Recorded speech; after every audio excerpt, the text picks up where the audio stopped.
बेंगलुरु में नशे में धुत एक कार चालक चला रहा था तेज रफ्तार कार, जिसके चलते उसकी कार डिवाइडर से जा टकराई। फिर बाद में पुलिस ने उसे अपने हिरासत में लिया।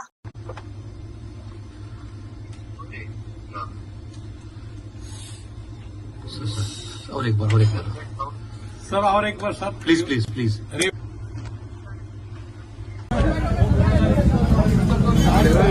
ಒಂದು ಇಂಡಿಯನ್ಗೆ ಹೊಡೆದ ಬ್ರೋ, ಪಾಪ ಅವಳನ್ನು ಅಲ್ಲಿದ್ದಾನೆ. ಕುಡ್ದಿಲ್ಲ, ಅಷ್ಟು ದೂರದಿಂದ ಬಂದಿದ್ದಾನೆ. ಎಷ್ಟು ಬಿಸಿ ರೋಡು.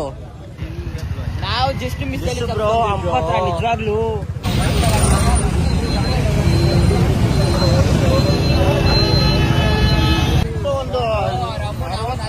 ಮಾಡಿಲ್ಲ. ಹಂಪು ದಾಟಿದ್ಯಾ, ಹಂಪು ದಾಟ ತಕ್ಷಣ ಹಂಗ ಅಮ್ಮ ಹೊಡ್ದ ನೋಡಿ ನನ್ಗೆ ಚಮ್ಮಕ್ ತೋರ್ಸ್ದ. ನಾನು ಇಲ್ಲೇನೋ ಬಿಟ್ಬಿಟ್ಟೆ ಅನ್ಕೊಂಡಿದ್ದೆ. ಇವಾಗ ಸರಿ ಏನೋ ಬಿಟ್ಟು ನಾನು ದಾಟ್ ಹೊಡಿತಾ ಇದ್ದೀವಿ ಸಬ್ಟು, ಸರಿ ನಮ್ಗೇನೋ ಬಿಡ್ತಾ ಇದ್ದ, ನಮ್ಗೆ ಚಮಕ್ ತೋರಿಸ್ದ.